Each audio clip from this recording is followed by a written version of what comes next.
Firewalk Studios Concord launched roughly 2 weeks ago to very little notable response.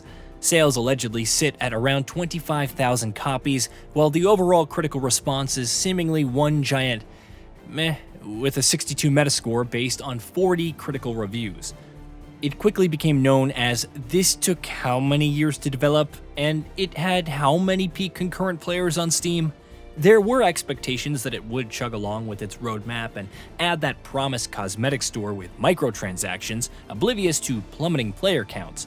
However, in a recent PlayStation blog post, Firewalk announced the unexpected. Concord is being pulled from storefronts on September 6th.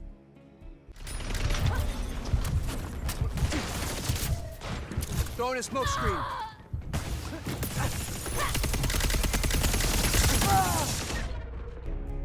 Not only will all customers on PC and PS5 receive refunds, but the competitive shooter will also go offline. If you purchased a physical copy, that box has become costlier than the average paperweight or a collector's item.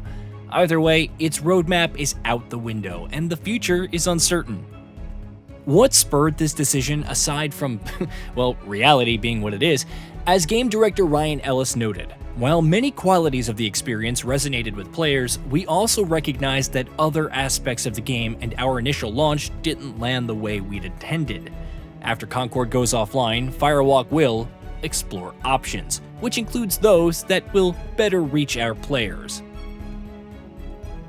We've seen a lot of disasters over the past handful of years in video games. Cyberpunk 2077's launch and being pulled from the PlayStation Store on top of full refunds for players.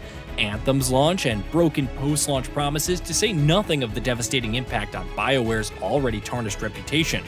Marvel's Avengers and its failures, including excessive losses for Square Enix, followed by its delisting from all storefronts last year. Suicide Squad killed the Justice League, especially following recent layoffs at Rocksteady due to its underperformance. Skull and Bones, the list goes on. However, there's probably never been a big-budget live service multiplayer title from a major publisher taken offline and refunded in just 2 weeks. Concord is officially Sony's biggest failure in years. It's yet another indictment of the live service model in a year with no shortage of the same.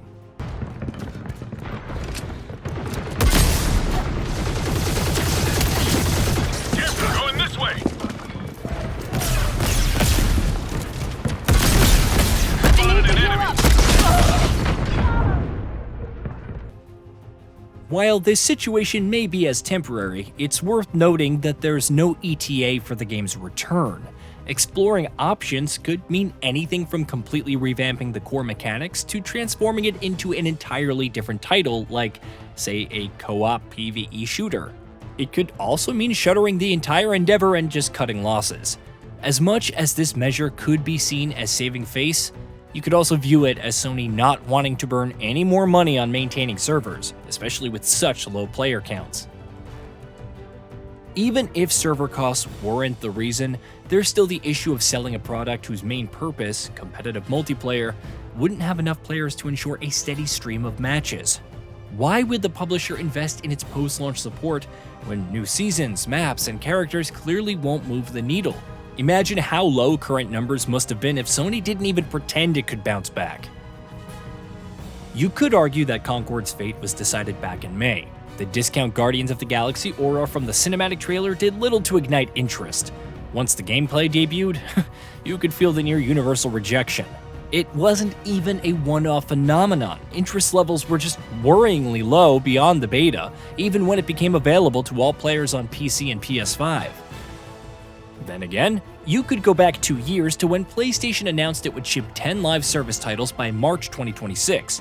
How the acquisition of Bungie aids in their development and considerably accelerates plans, per former CEO Jim Ryan, emphasis on former, considering the number of live service failures by that point. There was plenty of skepticism, especially when PlayStation had garnered universal acclaim for its single-player efforts.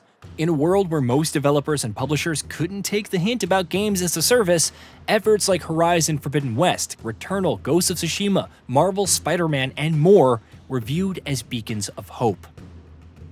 There was some hope that these titles would follow in the footsteps of Ghost of Tsushima's excellent Legends mode, The standalone multiplayer titles spun off from factions in The Last of Us also held some promise despite little information about its gameplay.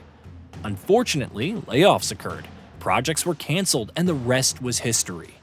Arrowhead Studios' Helldivers 2 continues to stand out as Sony's lone success in its live service endeavor, despite having a horrific launch due to server issues. It's all the more frustrating when it still has fair games from Haven Studios in the works. There is some hope that it could stand out, especially since there aren't many competent heist titles, but time will tell. The less said about Bungie's Marathon reportedly facing issues behind the scenes, the better, even if that's a multi-platform release. As for Concord, plenty of reasons were cited for its failure. Charging $40 for a competitive shooter when the market already has superior free options like Overwatch 2 and Valorant? Heck, even Valve's Deadlock, if you got invited, was already viewed as ludicrous. Character designs and kits were uninspired. The crew bonuses and persistent deployables were gimmicky and little else. The weekly vignettes fulfilled little purpose despite looking graphically pretty. Plenty of fiery rage to go around.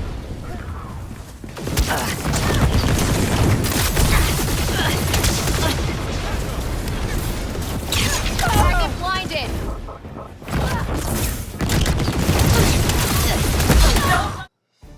However, perhaps worst of all is the lack of a compelling gameplay hook, a reason to play and get invested. I mean, look at Marvel Rivals. Despite being a hero shooter and taking several cues from Overwatch with many of the same modes that we've seen countless times, the closed playtest in July peaked at 52,671 concurrent players on Steam.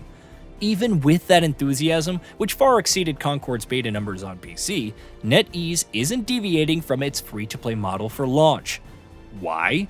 Because on top of knowing how the competition works, it wants to, surprise surprise, make it accessible to as many people as possible. No price tag, no locking heroes, no PSN account linking. Crispy.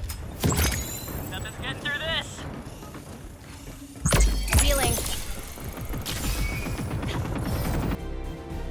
I could go on about other live service efforts which have shown that the genre isn't as horrendous as efforts like Skull and Bones, Suicide Squad, and now Concord make it out to be, but that's besides the point.